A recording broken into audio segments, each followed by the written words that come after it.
रांची से बड़ी खबर, जहां उत्पाद सिपाही बहाली भर्ती का मामला, अभ्यर्थियों की मौत का आंकड़ा फिर से बढ़ चुका है। चान्हो की रहने वाली अभ्यर्थी की मौत हो गई है। मेदांता में इलाज उनका चल रहा था।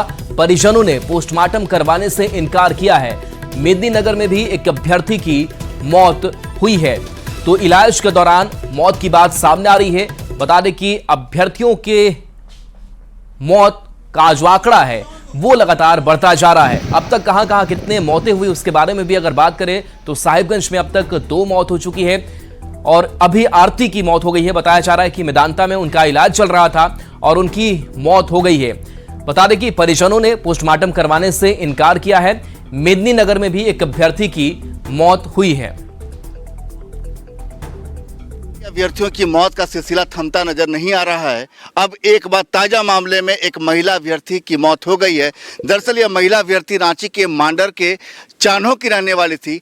इसने 31 अगस्त को साहिबगंज में दौड़ लगाई थी, लेकिन आरती क्रिकेटा ने अपनी दौड़ को तय समय के अंदर पूरा भी कर लिया था, लेकिन उसी दौरान वह बेहोश होकर गिर पड़ी, जिसके बाद उसे साहिबगंज सदर अस्पताल पहुंचाया गया। हालत उसकी बिगड़ती गई, तब परिजनों ने साहिबगंज से लेकर उसे रांची के मेदांता में भर्ती कराया गया, जहां इलाज के दौरान कल 6 सितंबर को उसकी मौत हो गई। आपको बता दें कि 2 साल पहले ही आरती की शादी हुई थी। वह बहुत ही बेताब थी कि एक बार वर्दी पहन सके, और वर्दी पहनने की इसी बेताबी ने उसे ट्रैक पर आने के लिए मजबूर किया और आरती ने इसके लिए लगातार तैयारी की। कहा जाता है कि आरती ने दौड़ के लिए रांची के चान्हो में मैदानों में कई चक्कर लगाए, और जब उसकी तैयारी पूरी हो गई तो इस खुशी के साथ वह साहिबगंज गई ताकि उसकी दौड़ समय पर पूरी हो और वर्दी पहनने का उसका सपना पूरा हो सके। आरती का सपना पूरा होने ही वाला था। उसने तय समय के अंदर अपनी दौड़ भी पूरी कर ली थी, लेकिन शरीर जवाब दे गया। वो बेहोश होकर ट्रैक पर गिर पड़ी और आखिरकार 6 सितंबर को रांची के मेदांता में उसकी मौत हो गई। ऐसे में इसमें सियासत भी अब जारी है। संजय कुमार सिन्हा, न्यूज़ 18, रांची। उत्पाद सिपाही बहाली में लगातार हो रही अभ्यर्थियों की मौत पर बीजेपी ने हेमंत सरकार के खिलाफ मोर्चा खोल दिया है। बीजेपी की मांग है कि सरकार मृतकों के परिजनों को 50 लाख रुपया और मुआवजा और सरकारी नौकरी भी दे। हमारे हिसाब से 16 हो गई है, लगातार मौतें हो रही हैं, और हमने तो बार बार कहा है कि 300 जो हैं वो बड़े गंभीर अवस्था में अभ्यर्थी हैं, वो अलग अलग अस्पतालों में भर्ती हैं, उनके इलाज का समुचित खर्च उठाए सरकार। तो सरकार ने टोकनिज्म किया। साहब, भारतीय जनता पार्टी घूम घूम कर अभी तक 11 परिवारों को 1-1 लाख रुपया बांट चुकी है, लेकिन इस सरकार ने कल कैबिनेट में घोषणा की कि हर एक मंत्री 1-1 लाख रुपया देंगे। अरे शर्म करो सरकार, आपको मृतकों को कम से कम 50 लाख रुपए और सरकारी नौकरी और घायलों के इलाज का खर्च वहन करना चाहिए। यहाँ गिरवी रखकर लोग खर्च उठा रहे हैं इलाज का, और मौतें हो रही हैं। आपका कोई एजेंसी मॉनिटर नहीं कर रहा है। यानी सरकार ने सिर्फ अपने चुनाव के पहले चेहरे को चमकाने के लिए इतने अभ्यर्थियों को मौत के मुंह में झोंक दिया। और इसलिए हमने सब कहा है कि जो लोग मर गए तो उनके परिवार को कितना तकलीफ होगा, जो कि नौजवान मरते हैं। तो हम सब ने कहा है कि भाई उन जो मृत्यु के परिवारों को, आश्रितों को, एक तो 50 लाख रुपये के मुआवजा और एक सरकारी नौकरी उन लोगों के लिए सरकार का निश्चित करनी चाहिए। प्रधानमंत्री नरेंद्र मोदी ने राष्ट्रीय शिक्षक पुरस्कार से सम्मानित हुए शिक्षकों से बातचीत की। इस साल देश भर से 82 शिक्षकों को इस पुरस्कार के लिए चुना गया था। मुलाकात के दौरान पीएम मोदी ने संस्कृत की एक टीचर से बात करते हुए वैदिक गणित के महत्व को बताया। उन्होंने कहा कि छात्रों को वैदिक गणित पढ़ना चाहिए। दुनिया भर के कई देशों के सिलेबस में वैदिक गणित को पढ़ाया जाता है। वहीं झारखंड से आई संस्कृत शिक्षक आशा रानी ने पीएम मोदी के सामने एक श्लोक सुनाया। उन्होंने बताया कि वो कोशिश करती हैं कि छात्रों को संस्कृत भाषा के जरिए संस्कृति से जोड़ा जाए।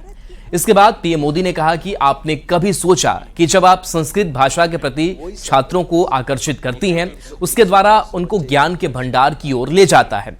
संस्कृत के शिक्षक के नाते क्या कभी इन बच्चों वैदिक गणित से संबंधित चीजें बताई हैं या टीचर्स के साथ इस पर चर्चा की है? ओम विश्वानि देव सवितर दुरितानि परासुवा यद्भद्रं तन्नयासुवा। माननीय प्रधानमंत्री महोदय, नमो नमः। अहम आशा रानी, +2 उच्च विद्यालय चंदन क्यारी, बोकारो, झारखंड तः अद्य भवता सानिध्य प्राप्त अति गौरवम अनुभवामि। महोदय, एक संस्कृत शिक्षिका होने के नाते मेरा यह सपना था कि मैं बच्चों को भारत की उस संस्कृति से अवगत कराऊं, उन समस्त संस्कारों का बोध कराती है जिनके माध्यम से हम अपने मूल्यों, जीवन आदर्शों का निर्धारण करते हैं। इसी उद्देश्य को ध्यान में रखकर मैंने बच्चों की रुचि संस्कृत में उत्पन्न कर इसे नैतिक शिक्षा का आधार बनाया और विभिन्न श्लोकों के माध्यम से बच्चों को जीवन मूल्यों को सिखाने का प्रयास किया। आपने कभी सोचा कि जब आप संस्कृत भाषा के प्रति उनको आकर्षित करते हैं, उसके द्वारा उसको एक ज्ञान के भंडार की तरफ ले जाता है जो हमारे देश में पड़ा हुआ है, क्या कभी इन बच्चों को वैदिक मैथमेटिक्स क्या है, जो एक संस्कृत के टीचर के नाते, या कभी आपके टीचर्स के कमरे में, टीचर्स के बीच में वैदिक मैथमेटिक्स क्या है, कभी चर्चा हुई होगी? नहीं महोदय, नहीं हुई। इसके बारे में मैं आप कभी कोशिश कीजिए, ताकि क्या होगा, अगर आप सबको भी काम आ सकता है, ऑनलाइन वैदिक मैथमेटिक्स के क्लासेस भी चलते हैं। यूके में तो ऑलरेडी कुछ जगह पे सिलेबस में है वैदिक मैथमेटिक्स। जिन बच्चों को मैथ्स में रुचि नहीं होती है, वो अगर ये थोड़ा सा भी देखेंगे, उनको लगा ये तो मैजिक है, एकदम से उसको मन कर जाता है सीखने का। तो वो संस्कृत से हमारे देश के जितने भी विषय हैं, उनसे उनमें से कुछ तो भी परिचित करवाना, वैसा कभी आप कोशिश करें तो। मैं ये बहुत अच्छी आपने बताया महोदय, मैं जाकर बताऊंगी। चलिए, बहुत शुभकामनाएं आपको। धन्यवाद महोदय। झारखंड विधानसभा के अध्यक्ष रविंद्रनाथ महतो ने जामताड़ा के कुंडहित प्रखंड में चेक डैम का उद्घाटन किया। मौके पर जेएमएम कार्यकर्ताओं ने रविंद्रनाथ महतो का जोरदार स्वागत किया। इस दौरान विधानसभा के अध्यक्ष ने कहा कि 12 सितंबर को मुख्यमंत्री हेमंत सोरेन जामताड़ा आ रहे हैं और आपकी योजना, आपकी सरकार, आपके द्वार कार्यक्रम में शामिल होंगे। मुख्यमंत्री 12 तारीख को अपना जो मैया सजन सम्मान योजना और विभिन्न योजनाओं का जो निर्माण हो चुका है, उन तमाम योजनाओं का लोकार्पण करने के लिए आ रहा है, उसका उद्घाटन करने के लिए आ रहा है। और अपना जो पिछले समय का कार्यकाल में जो यहाँ के झारखंड के लोगों के लिए जो काम किए हैं, उस काम के बारे में भी स्वयं जनता के बीच आकर के उस बातों को भी रखने के लिए हमारे 12 तारीख को जो प्रस्तावित प्रोग्राम है होने जा रहा है। शिबू सोरेन को लेकर एक बार फिर से झारखंड में सियासत तेज हो गई है। बीजेपी का आरोप है कि जेएमएम के पोस्टर से शिबू सोरेन गायब हो चुके हैं और अब जेएमएम पति पत्नी की पार्टी बनकर रह गई है। आरोपों पर जेएमएम का कहना है कि गुरुजी शिबू सोरेन हमारे दिल में रहते हैं। वो बताएं कि उनकी जो पार्टी है भारतीय जनता पार्टी, वो जो दो व्यक्तियों का नाम आता है, शीर्षस्थ जो दो नेता, उन्हीं के इशारे पर पार्टी चलती है, तानाशाही पार्टी बनकर रह गई है। वो दो व्यक्ति कौन है, क्या संबंध है पार्टी में? दूसरी बात, गुरुजी हमारे दिल में बसते हैं, हमारे अभिभावक हैं, हमारे अध्यक्ष हैं, उनके निर्देश पर पार्टी चलती है। देखिए, झारखंड मुक्ति मोर्चा पूरे प्रदेश में गुरुजी के नाम पर वोट मांगती है। दिशुम गुरु कहती है यही हमारे पार्टी के सर्वे सर्वा हैं। आज भी वो पार्टी के अध्यक्ष हैं, लेकिन वो सिर्फ अध्यक्ष नाम के रह गए हैं।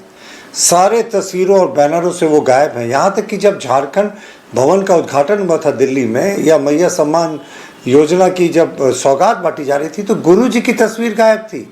और तो और छोड़िए, मंत्री जितनी थी वो भी पीछे थी और मंत्रीगण पीछे रो में बैठे हुए थे।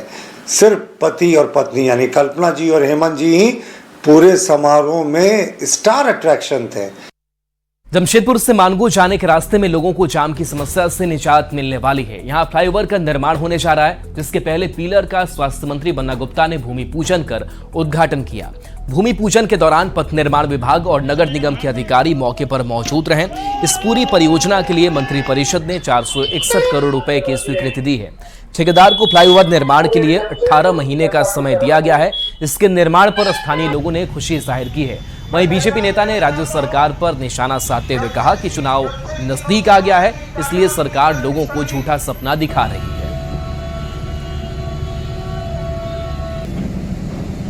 लौनगरी जमशेदपुर शहर में अगर आपको मानगो से जमशेदपुर आना है या जमशेदपुर से मानगो जाना है तो सबसे बड़ी समस्या जाम की समस्या थी, जहां कुछ ही मिनटों का सफर घंटों में गुजरना पड़ता था।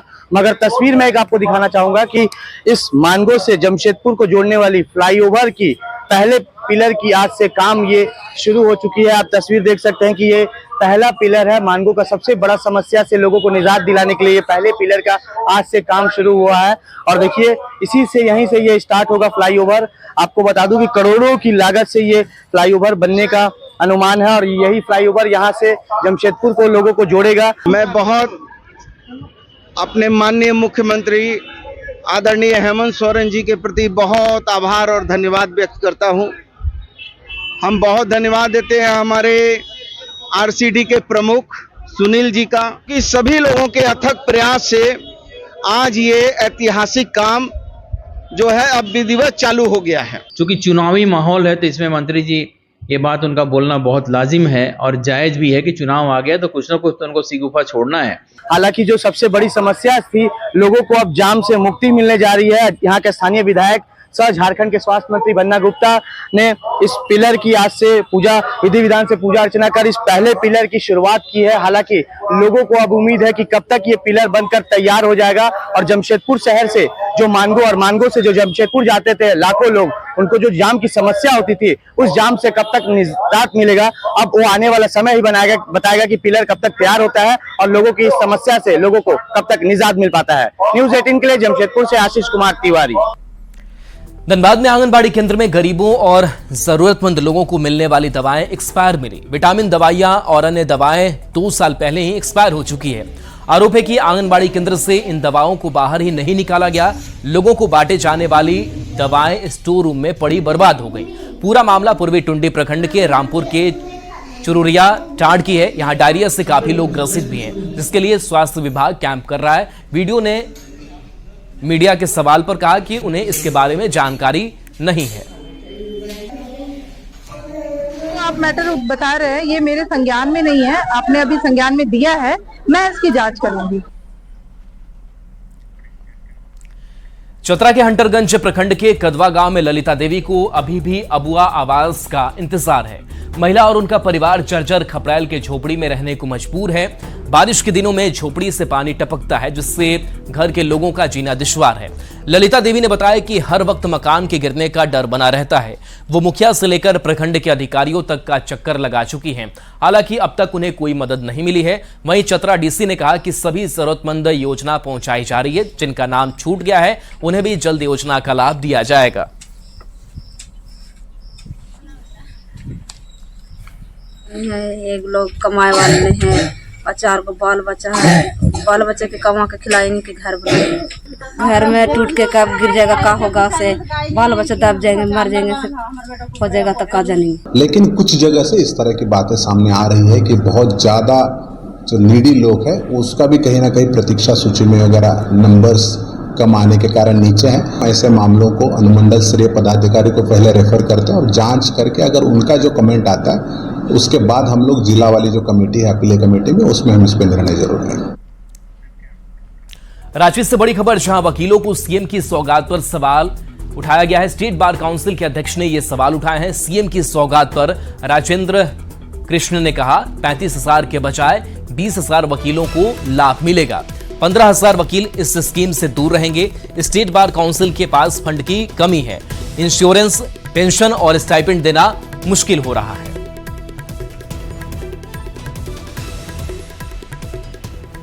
तो देखिए, रांची से ये बड़ी खबर बता रहे हैं, जहां पर स्टेट बार काउंसिल के अध्यक्ष ने कई सवाल उठाए हैं। वकीलों को सीएम ने सौगात दी है, जिस पर सवाल खड़े किए गए हैं और कहा यह गया है कि 35,000 के बजाय सिर्फ 20,000 वकीलों को ही इसका लाभ मिलेगा। 15,000 वकील इस स्कीम से दूर रहेंगे। स्टेट बार काउंसिल के पास फंड की कमी बताई गई।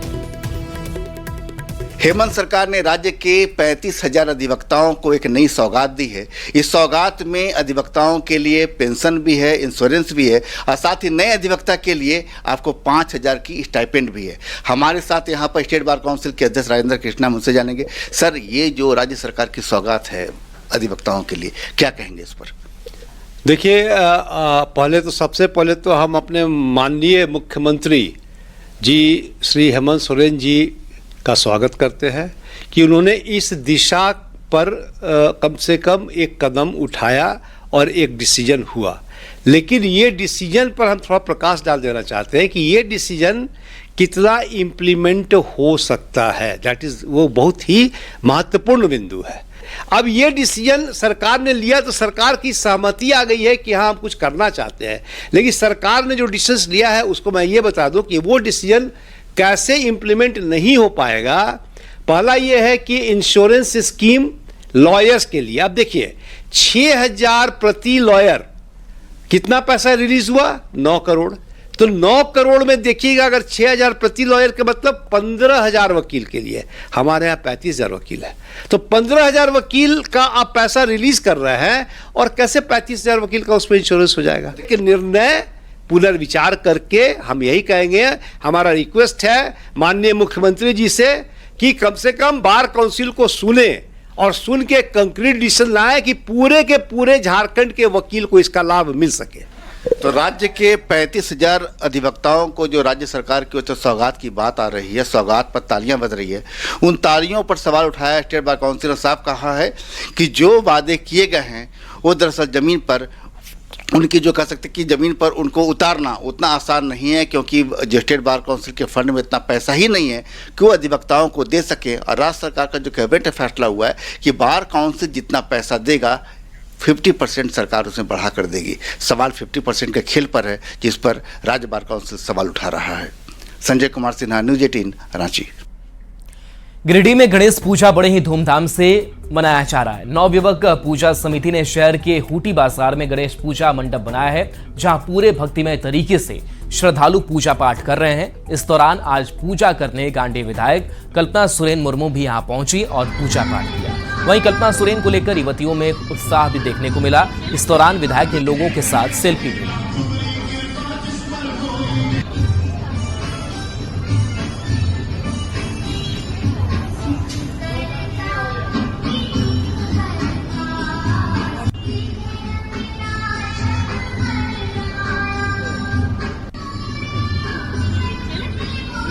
तो तस्वीर आपको दिखा रहे हैं जहां पर देखिए विधायक कल्पना सोरेन पूजा पाठ करती हुई नजर आ रही है और इसके साथ साथ ये तस्वीर है जो सेल्फी भी ली जा रही है और उत्साह का माहौल है इस गणेश पूजा के मौके पर। ये तस्वीर गिरिडीह की, जहां गिरिडीह पहुंची कल्पना सोरेन और पूजा अर्चना की है। तो देश भर में धूमधाम से गणेश चतुर्थी मनाई जा रही है। इसको लेकर जमशेदपुर में भी कई जगह पर गणेश पूजा पंडाल बनाया गया। बीजेपी विधायक सीपी सिंह ने यहां पंडाल का उद्घाटन कर विधि विधान से पूजा की। इस दौरान विधायक सरयू राय और सांसद विद्युत महतो भी मौके पर मौजूद रहे। सभी लोग सुबह से ही भगवान गणेश की पूजा अर्चना कर उत्साह के साथ गणेश चतुर्थी मना रहे हैं। जागृति समिति के तत्वाधान में प्रत्येक वर्ष गणेश पूजा धूमधाम से मनाया जाता है और हमारी धार्मिक मान्यताओं में ये कहा गया है कि गणेश भगवान की पूजा सबसे प्रथम होती है, इसके बाद अन्य किसी की पूजा होती है। हम सबों को अपनी धार्मिक और सांस्कृतिक जो विरासत है उसको बचाए रखने की जरूरत है, उसे आगे बढ़ाने की जरूरत है। गुमला में भी गणेश चतुर्थी के मौके पर बड़े हर्षोल्लास के साथ पर्व मनाया जा रहा है। शहर के कई जगह पर पंडाल में भव्य गणेश प्रतिमा स्थापित कर श्रद्धालु पूजा पाठ कर रहे हैं। गणेश पूजा को लेकर के पूजा समिति के लोगों में भी काफी उत्साह का माहौल है। चतुर्थी के मौके पर पूरे शहर में हर्षोल्लास के साथ में गणेश पूजा मनाया जा रहा है। इस वक्त मौजूद हैं हम गुमला के पटेल चौक स्थित श्री गणेश पूजा समिति के एक पंडाल में हैं। आप तस्वीरों के माध्यम से देख सकते हैं। हालांकि अभी यहाँ पे पूजा हो रही है। चौक में 1978 से काफ़ी छोटे स्तर से पूजा करते करते आज हम लोग काफ़ी वृहद रूप से पूजा कर रहे हैं और काफ़ी हर्षोल्लास से हम लोग यहाँ पे पूजा मना रहे हैं। आज लगभग हम लोग को 30-40 साल लगभग पूजा का यहाँ पे हो गया। हम लोग लाए हुए हैं पंडाल के रूप में, वही आकर्षक रूप में देखना होगा, देखने को मिलेगा और कुछ नया करने की कोशिश करेंगे। के लिए बहुत अच्छा चीज़ चल रहा है इस पर और इस साल में अच्छी तरह की हो रहा है। देखा जा रहा है कि इस बार बहुत यहाँ पर ही पंडाल बैठाया जा रहा है, वहाँ पर बहुत अच्छे किए जा रहे हैं। गणेश उत्सव का आयोजन किया जा रहा है और बड़े ही हर्षोल्लास के साथ में यहाँ पे गणेश पूजा गुमला जिला में मनाया जा रहा है। रुपेश कुमार भगत, न्यूज़ 18 गुमला। और चलिए एक छोटे से ब्रेक का वक्त, चल तो वापस आते हैं।